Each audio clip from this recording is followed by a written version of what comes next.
So, Nalyssa Smith is a player that the Fever probably aren't going to have on their team next year. I think it's unlikely. Obviously, the Fever posted about Nalyssa Smith for the first time in quite a while. I do think it is still highly, highly unlikely that Nalyssa Smith is on the team next year. The reason why I say highly unlikely when a lot of people are going to be like, well, she's under contract, so she's definitely going to be there, is I personally feel that it's just the fit's not there. But her hooping overseas is great. It's absolutely great. One, if she's there, the confidence is going to be there. And two, her trade value is going to be up, especially if she is absolutely balling out. Like if she's absolutely balling out in China, where a lot of the other WNBA players are, it's going to be great.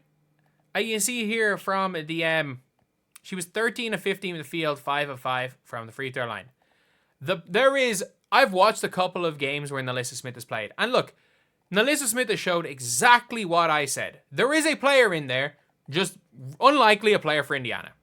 The reason, she is a back to the basket post player. That's pretty much it.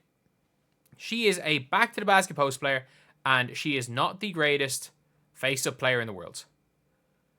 And while not being the greatest face-up player in the world, it's hard for her to have a role.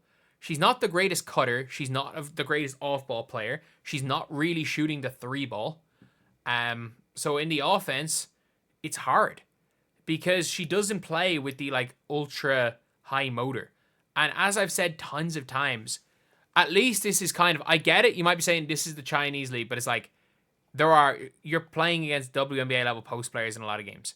Like, it's not easy to do this. The CBA is a good league, good women's league. If you cannot play basketball, you are not putting up these type of numbers. And the reality is that I didn't really see his game, but what Nalyssa Smith is really good at is what the Fever doesn't need. There are teams that need that, by the way. And I think Nalyssa Smith, if she goes to, let's just say she goes to Dallas. Nalyssa Smith ends up in Dallas if she's part of a Satu trade. Nalyssa Smith might be one of the most improved players. Like, if Dallas can find a way to turn her into like a center, and you can have like Segrist at the 4, JC at the 3, if you can have some sort of a lineup like that, it might work out. Because I just don't rate Tierra McCown at all. I just think she's so poor on defense. Like, I don't think she does as much as far as like,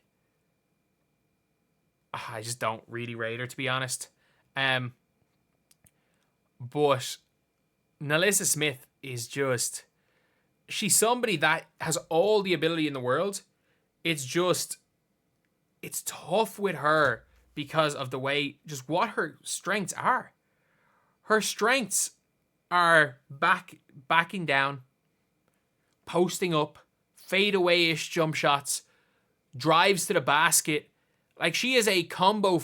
The best way I can describe her is she is a one-dimensional scoring inside power forward who can score from any kind of anywhere. She can score facing up to the basket, and she can score in the post. And she's pretty damn good at it. I think she's a really good rebounder in space. The problem, again, is that she is the single worst defender in the entire WNBA. Her dropping 31 points is not going to change anything. And, again, there is a big problem with her in that Fever lineup, is that you have Caitlin Clark, who is at best mediocre on defense. And I mean, mediocre is the best way to describe Caitlin Clark. Kelsey Mitchell is mediocre at best as well. I would say they're both similarly mediocre on defense. And you've got Lexi, who is a pest. Not that good, not that great of a stopper, but she is a pest. And I will say that is the biggest thing, is that she is just a complete pest, and that's fine. Like, it's fine to be a pest. Like, that is something you can be in basketball and be extremely effective. Like, she draws charges, she gets her body on the line, but she'll get beaten and she'll get shot over a lot. Like, we saw what Kat Copper did to her that game before the All-Star break. Like, a lot of people have given her the absolute business. And then you've got Aaliyah Boston, who is a decent shot blocker, but she can't guard true bigs. And she's not quick enough to guard the, like, Ages of the world. So, like, you need a versatile defender that can do either one of those two things. Either can guard true bigs, like, for example, like an Nalyssa Smith as a shooter type thing, or you can get, for me, I really like in the draft, like an Anissa Morrow, or a Satu.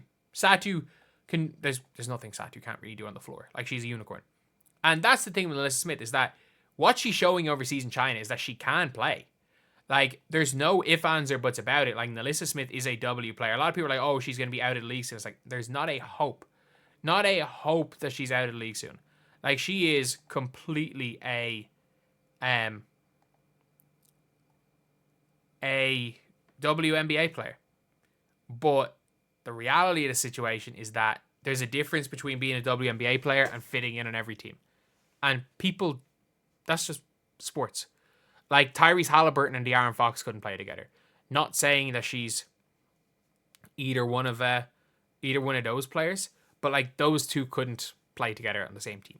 Sometimes players just don't fit. Al Horford is a great player, did not fit with Joel Embiid. Ben Simmons, at his peak, did not fit with Joel Embiid, but was a really freaking good player. And there's so many. Like, off the top of my head, you can name so many in basketball. And it's weird that, like, a lot of WNBA fans are like, oh, no, Nalyssa Smith's a good player. And it's like, no one's ever questioned if she's a good player. She just doesn't fit. And again, thankfully, like, the idiots that were saying that she was terrible at basketball, she's terrible at defense. She's a good rebounder in space. She doesn't box out. Her positional sense is horrendous. And you need to hide Nalyssa Smith on defense, and you need to give her the ball on offense. And the Fever did neither. The Fever needed her to step up and be a really good defender. And outside of one regular season game against Connecticut, she was probably the worst defender in the entire W. And why would she touch the ball on offense when you've got a team with Caitlin Clark, Aaliyah Boston, and Kelsey Mitchell on it? So why should she touch the ball? Like, it's basketball. Equal opportunity basketball does not exist in pro basketball. And just because you were elite at Baylor doesn't mean you're as good as either of the three players on that team. You've got two of the three leading scorers all time in NCAA basketball.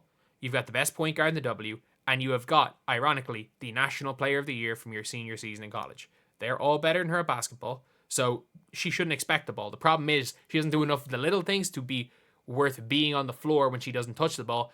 And the reality of the situation is that the Nalyssa Smith post-up is not one of the first four options for the Indiana Fever in basketball. So your game is your game. We're seeing it in China, and Nalyssa Smith's playing her game. She's pretty damn good at it. When she's allowed to play her game, she's good at it.